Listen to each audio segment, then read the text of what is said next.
ప్రియమైన వాళ్ళారా, గద్దింపులు మనకు అవసరం. చిన్నవాళ్ళైనా పెద్దవాళ్ళైనా వెంటనే మనం సరి చేసుకుంటే దేవుడు ఏమంటాడు, వెంటనే మర్చిపోతాడు.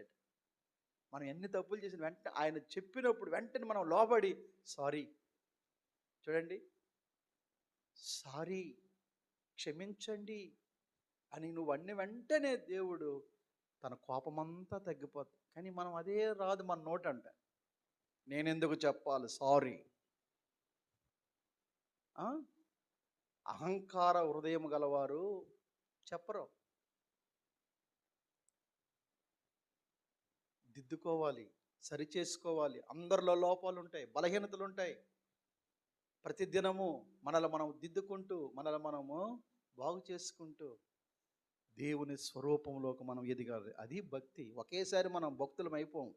ఒకేసారి వచ్చేది భక్తి. డే బై డే దేవుడు మనల్ని